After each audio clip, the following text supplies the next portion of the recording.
Hey, what's up guys? Sean Janessing here with My Home Group. Today we're actually at my house. We are in Tempe, Arizona. That's where we live. I actually did a video a couple weeks ago about Tempe. So we're here, we're gonna go over some stuff. My dog is there going crazy right now, so let's get to it.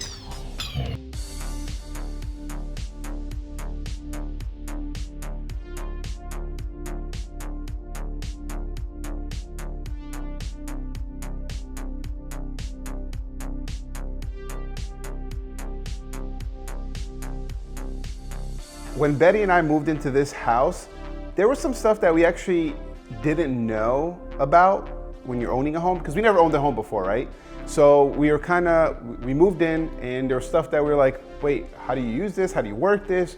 What's going on? And it's stuff we didn't do up front. Yes, me being a real estate agent, I should have known this stuff, but it's just little things that you miss throughout a transaction, right? So I came up with a couple things that you guys should actually look out for before you move in, get it handled, and it'll just make the transaction and the transition, to your house a lot easier. So first things first, and it's not in any order, guys, let's talk about the electrical box, electrical main panel.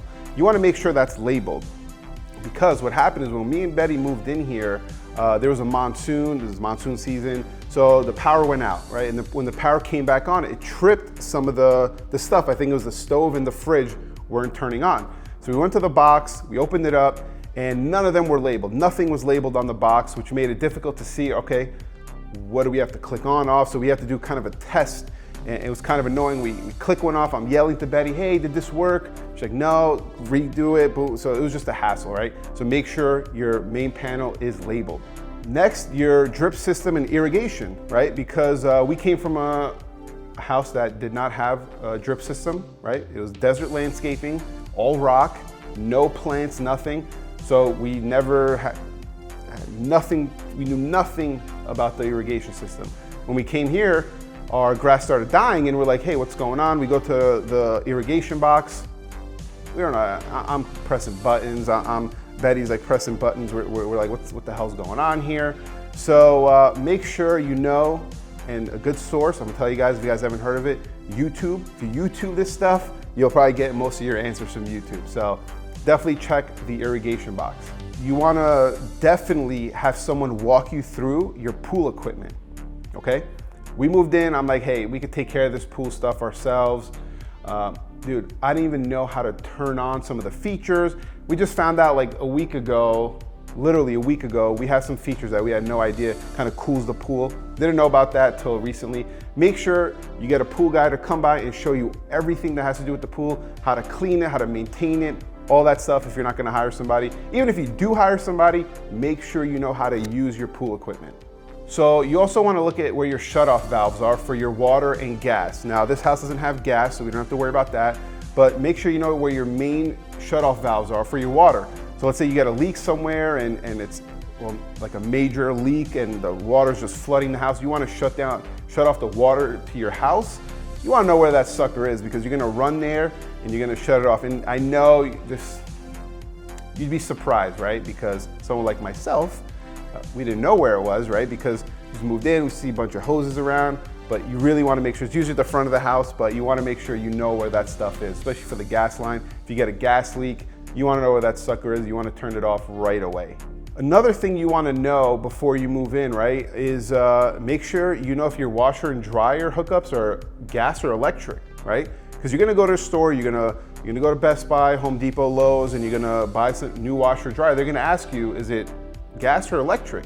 Because what's going to happen is if you moved into a house that has washer dryer and you never knew about it, like what it really was, gas or electric, when you need new ones and you go buy ones and you're like, oh yeah, it's electric or whatever, because a lot of these people at the stores don't even say is it gas or electric. You just pick one, they say, okay, here you go. You're gonna get home and that thing's not gonna be working because it's a gas hookup, not electric. So make sure you know that stuff.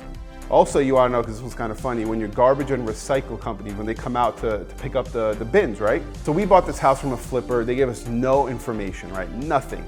So what we had to do is kind of watch our neighbors. See, when they put out their bin, we put out our bin the first week. Then we figured out, okay, this is the schedule, right? Because I don't want to go ask them, hey, when is, I don't like talking to neighbors and stuff like that. If any of my neighbors are watching, sorry, but like to keep to ourselves, come in, don't say hi to people. We're that type of people. Is that kind of messed up to say that? Another thing is what you should get on the seller disclosure report when you move in, what the utility companies are, right? Make sure you know the water, who provides your water, your electric, gas, if you have gas, cable companies, make sure you know all that stuff, because you want to get that stuff situated a couple days before closing, because you don't want to close on the house and then try to figure that out, because you're just going to be scrambling, you're not going to be able to move in. So definitely get that stuff lined up. You can, even before you do own the property, you can schedule when to turn that stuff on. So make sure you do that stuff before the house closes and is under your name. Also, I know this is very minor, but these are little things that people miss, right? Make sure the house has smoke alarms and a carbon monoxide detector if you have gas in the house. You know, because they don't call that out in the inspections here. If the house doesn't have it, I've never seen an inspector call that out. So just keep that in mind. Make sure the house, every room has a smoke detector, because you never know what happens, right? And you want to be safe. So also a little side tip, what I've done in the past, and what I always recommend to clients, definitely got the home sprayed, especially here in Arizona. Pest control, spray for scorpions, bugs, whatever the case may be. Get your house sprayed. And then also, not that I am a paranoid person, but security system, right? So I got the cameras outside, camera in the front, motion detectors inside the house. It's a house, right? And if you travel a lot, you want to make sure things are in order. You could check up on it, you can look at the videos, you could see what's going on. It's something you definitely want to do. It's not that expensive, and I got great companies. If you guys need any hookups, let me know. I use Envision Security Systems here in Arizona, they're local. And then I have a Firehouse Pest Control company that I use here, local in Arizona, so that's who I use. If you guys have any questions about this stuff, I know this kind of weird little things, but that some people do miss. So hopefully this helped you guys. If you have any questions, please reach out. And please, if you got anything out of this, please like and subscribe to my YouTube channel. All right, guys, see you later.